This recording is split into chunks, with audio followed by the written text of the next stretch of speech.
Port-au-Prince, image du passé, vieille de 60 ans, image en noir et blanc. Mais ce n'est pas pour vous habituer à un travail de deuil. Ces images veulent surtout montrer le changement et la permanence. De quoi est faite une ville, dans son épaisseur, sa fragilité ou sa force. Question essentielle qu'on se pose, qu'on a envie de poser en regardant les images effacées dans notre souvenir. Le palais national d'une blancheur impeccable, la cathédrale de Port-au-Prince d'un rose bonbon à croquer. À Port-au-Prince, nous avions la rue à portée de la main. Chaque passant avait un temps de parole. On vivait dans la nonchalance des conversations. On ne s'engueulait pas. Les arbres étaient toujours verts, décidés à ne pas céder au soleil mortifère qui brûlait l'asphalte. À Port-au-Prince, on ne voyait aucun arbre mort. Tous les bruits de Port-au-Prince mimaient des phrases créoles. Car Madame Bruno, femme potée, garçon sous dos, car Madame Bruno. Chez Madame Bruno, les femmes portent les hommes sur leur dos. Café grillé, mais gros connaître café grillé.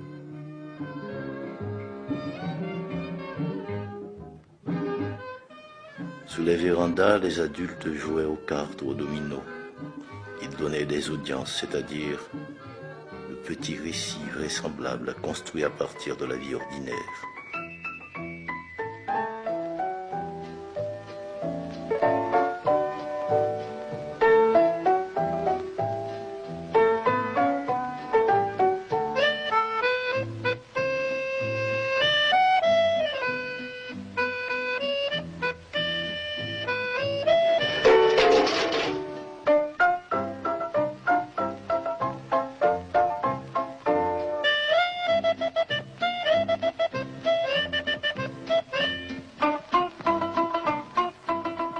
Je viens dans ma ville qui se fait ville, parce que chanter, nommer, rêver, nous dit Anthony Phelps.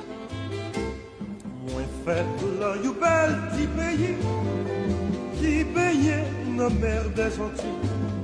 Pays m'si là, oui me révèle, l'est tellement douce, tellement tranquille. Haïti, c'est qu'on s'arrête. Il est très joli, il est très charmant. Yo met bon l'or, met bon diamant. Moi pas besoin d'hiver. Haïti, Haïti. Moi rêve pour toute la vie. Haïti, maman chérie. C'est l'endroit où moi mourir. Haïti, Haïti. Le soir, les enfants se rassemblaient pour raconter des histoires. Nous apprenions à avoir peur gentiment. Les fêtards dansaient partout dans Port-au-Prince jusqu'au petit matin.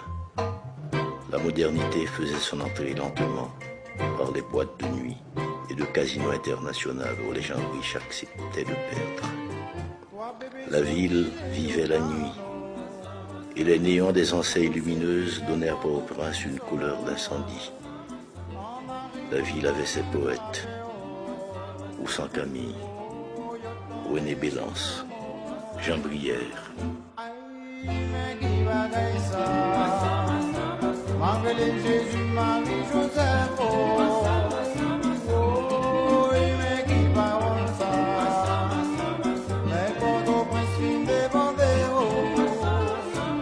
Au matin, le centre-ville de Port-au-Prince, quadrillé comme un cahier d'épicier, se laissait voir. Et de lourdes voitures américaines traversaient les rues comme des fantômes surpris par le jour qui se lève. Des années 40 jusqu'au début des années 50, Port-au-Prince a été le lieu d'un bouillonnement social, politique et culturel. 1944, arrivé en Haïti d'Aimé Césaire, poète martiniquais, membre fondateur du mouvement La Négritude. Le 24 septembre 1945, l'Institut français d'Haïti, fondé et créé par le docteur Pierre Mabille, allait marquer un tournant dans la vie culturelle et artistique de Port-au-Prince.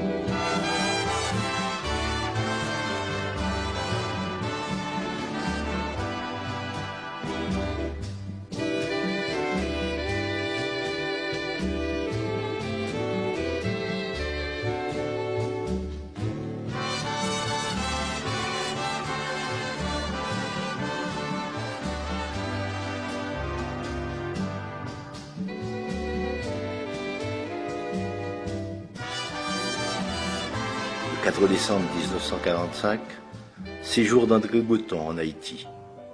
Poète, théoricien, ami de Pierre Mabille et chef de file du mouvement surréaliste, il est accompagné du peintre cubain Wilfredo Lam. Ils seront accueillis au restaurant Le Savoy par les intellectuels, poètes et artistes haïtiens.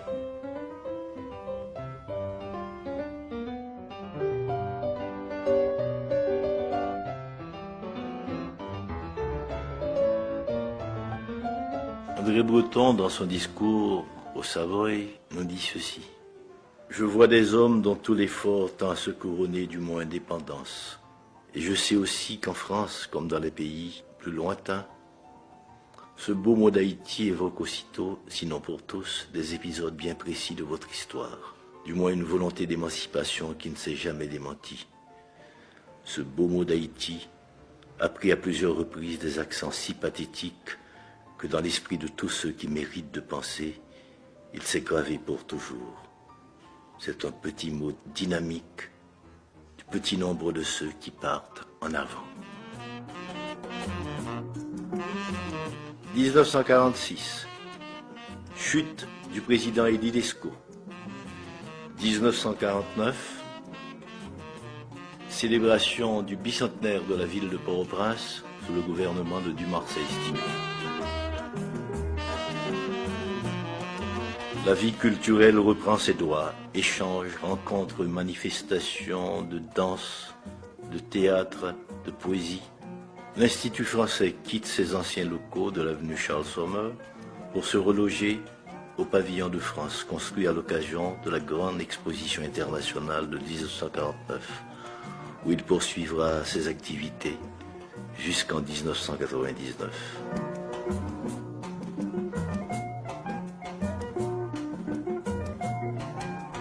Logé actuellement au Bois-Vernat, l'Institut, cette vieille dame franco-haïtienne, a retrouvé son air d'autrefois.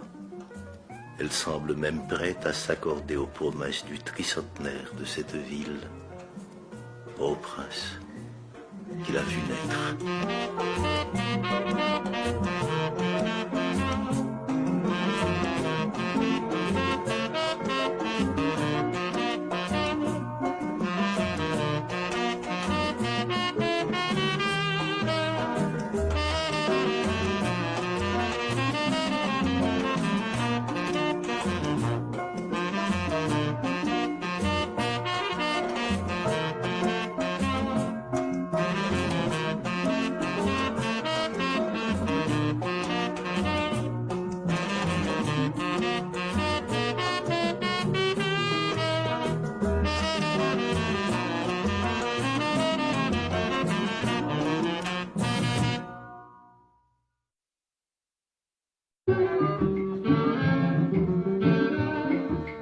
Port-au-Prince, image du passé, vieille de 60 ans, image en noir et blanc, mais ce n'est pas pour vous habituer à un travail de deuil. Ces images veulent surtout montrer le changement et la permanence. De quoi est faite une ville, dans son épaisseur, sa fragilité ou sa force. question essentielle qu'on se pose, qu'on a envie de poser en regardant les images effacées dans notre souvenir. Le palais national d'une blancheur impeccable, la cathédrale de Port-au-Prince d'un rose bonbon à croquer. À Port-au-Prince, nous avions la rue à portée de la main. Chaque passant avait un temps de parole. On vivait dans la nonchalance des conversations. On ne s'engueulait pas. Les arbres étaient toujours verts, décidés à ne pas céder au soleil mortifère qui brûlait l'asphalte. À Port-au-Prince, on ne voyait aucun arbre mort.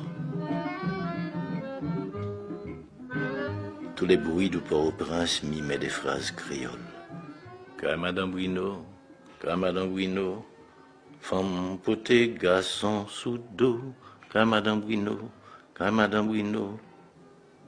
Chez Madame Bruno, les femmes portent les hommes sur leur dos. Café grillé, mais gros connaître café grillé.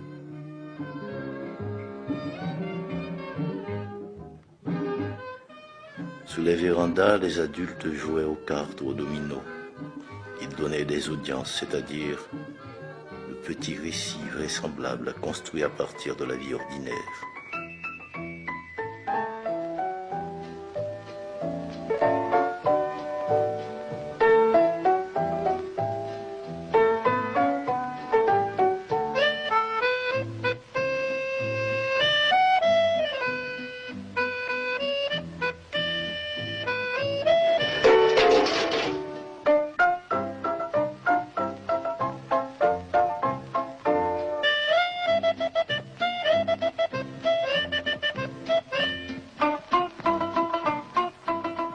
Je viens dans ma ville qui se fait ville, parce que chanter, nommer, rêver, nous dit Anthony Phelps. Moi fait là, you bel petit pays, qui baignait dans la mer des Antilles. Pays si là, oui me réveille, il est tellement douce, tellement tranquille. Haïti, c'est qu'on s'arrête. Il est très joli, il est très charmant. Yo met bon l'or, met bon diamant. Moi pas besoin de Haïti, Haïti. Moi rêve pour toute la vie.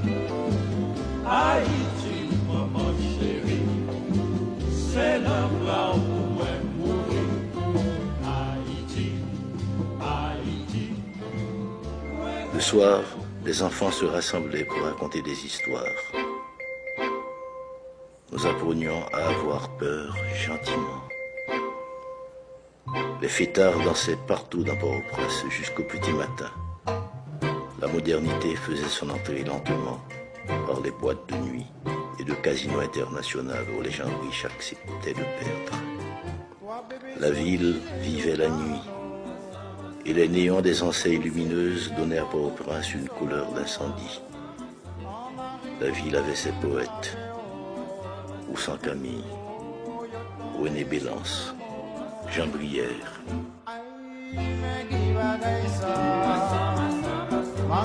Jésus, Marie.